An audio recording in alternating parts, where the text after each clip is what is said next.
Hi everyone. I wanted to just do another episode of this video blog. This blog, the first time we talked about what was our first weekend, which was the feeling that I took notes on during this trip to Israel for our family, for our sabbatical, and this ballistic missile attack. And I shared those thoughts with you, and now I want to move on to something little bit more positive. As I took some notes for the first week of our trip, and my reflections are that where we stayed in Ramat Beit Shemesh, in Ramat Beit Shemesh Aleph, where there are a number of Richmonders actually. So the feeling, and not just in Ramat Beit Shemesh, but also in other areas as well in the Yerushalayim area. I would consider Beit Shemesh to be a little bit of a suburb of Jerusalem, of Yerushalayim, and that is that you really have this feel of action, of kinetic energy, a lot of movement. People, the hustle and bustle is intense and real. It's not like this seaside coastal town or country going at a slow pace. It goes at a really fast pace, and you have to have your wits about you. Um, and people are on a mission, running everywhere. But so I would say it has the speed of Manhattan or New York City in certain ways, but the kindness of an out of town place in their own way.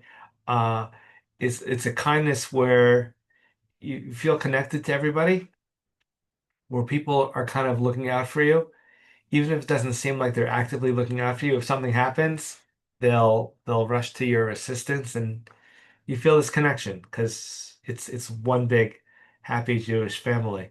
Uh, I don't want to sound too overboard. It's happy family, but they'll also tell you what's on their mind. Um, but it's just being there our first week.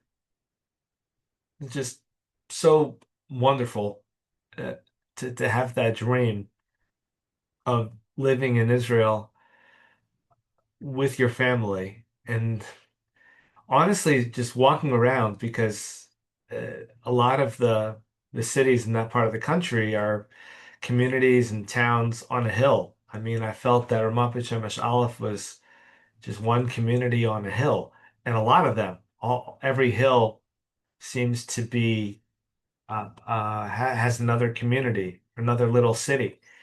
And so that means there's a lot of beauty. There's a lot of great views. Just my personal story is my sister moved to Ramat Beit Shemesh Bet about 30 years ago. She never came back after high school. She made Aliyah, met her husband who since passed, and she was really our anchor as a family for many years until um, my sister, closest in age, moved from New Jersey and made Aliyah last year. And so we've been connected to this area. And the reason why I share that is because in less than a generation, these apartment buildings and the people moving in and these families, it's sprouting up out of the ground. It's amazing. They say, I've heard a number of times, it's said that the national bird of Israel is the crane. The level of construction and seeing cranes everywhere and seeing buildings go up so quickly, it's beautiful. It's beautiful to see the Jewish land, the Jewish state flourishing. So we ventured out for some of our tualim to where the Jews were were located thousands of years ago, and they concentrated even right near Beit Shemesh, and you could see where David HaMelech fought against Goliath, against Goliath, against the Plishtim, and all over that area. You could see where they defied the Romans, and a, a lot of those struggles are, they're not just geographic or native to that area. We have taken on, I believe, a lot of that same mentality. And this is an important point that I really wanted to share, is that these Judean hills, yes, they're beautiful, but they also communicate that the hills, these hills, they talk to us, they communicate to us, and they share a message of resilience.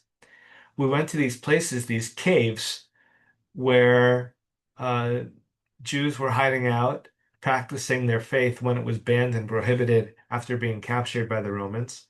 So their resilience militarily, their resilience spiritually. Of course, quite famously, you have the story of Masada, but I'm not talking about that. I'm talking about in the Judean hills and in the Beit Shemesh area and near Yerushalayim, whether it's against the Arabs or whether it's against the Romans or whether it's against whole litany of peoples that had more numbers or larger populations or more power or were more domineering, when they tried to dominate us in all sorts of ways, you have these outposts that have withstood the test of time, and they still speak to us all these years later to be defiant, to know our identity, to learn Torah even when it's dangerous to do so, to go ahead and have circumcision even when it's outlawed, to go ahead and to congregate even when the forces that overpowered us tried to ban it from us, the clandestine operations um, that we had going on in that area,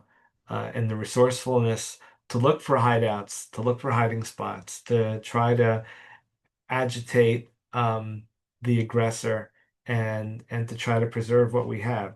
So these are some notes that I took that I wanted to share with you. And my hope is that one day you'll have the opportunity to go to Israel. I think most people in our congregation, it's quite amazing. At least in this congregation, have had the opportunity to travel to Israel. But if you haven't had the chance, or if you haven't been in a while, or if you have been but haven't yet seen this part of Israel, I think one of the most amazing parts of Israel is is to see um, this resilience and this resourcefulness of saying nobody is going to dictate to us who we are going to be or how we are going to live our life. And this to me is critical. This is Zionism. That's what we call it today. And so we've called it in recent generations, in recent centuries, is this idea of Zionism, that nobody is going to determine our destiny. We are going to determine our own destiny, and we're going to live by the Torah. We're going to die by the Torah. We are going to showcase to the world what the Torah is, and no matter what may come, we're going to make sure that we exemplify and stay married to the Torah as we have for thousands of years.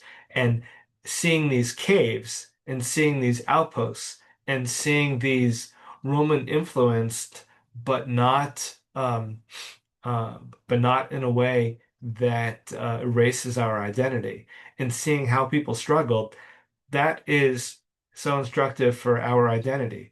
And perhaps this is the most key point that I'll share here, which is the Jewish people are not defined by the finite. They're defined by the infinite. And just because we're here in Virginia, just because we're in the diaspora, just because we're in America, that doesn't mean that that is going to set our identity for us. We have this resolve. We have this muscle that's been exercised over and over again. We have this model to follow that has come from the valiant, from these communities of valor in Judea, uh, in Israel, even under the times of these Romans. And I'm pointing to that because we saw a number of different sites, tourist sites related to that era. And it's an era of great defiance that inspires the Jewish people and the Jewish army to this day. And quite famously, Bar Kokhba. But again, just to have that backbone and that spine to be able to say, no, we know who we are. We're going to make sure all future generations know who we are, who they are, and we're going to showcase that to the world, regardless of what the repercussions might be. And so, in this age of rising anti-Semitism, even though you and I are not physically in the land of Israel, we can draw great inspiration from Israel, not just today, but as Israel has always been, throughout these generations, as evidenced by this history and by these sites that are still standing to tell the stories of Jews of great heroism from years gone by. So that's kind of one of the themes and one of the messages I wanted to share with you. And for anybody who wants to know the specific tourist sites that we were able to see along those lines, you know, just off the top of my head, there was this this hill right near Beit Shemesh, and there was Beit Guvrin, and there was a national park where the forest is with some of these caves. So three places that come to mind. I'm happy to give the specific coordinates for those for anybody who's interested. Thank you for watching this, listening to this reflection for this episode number 2, and hope to be back again for at least one other episode in this series. Thanks and have a great day.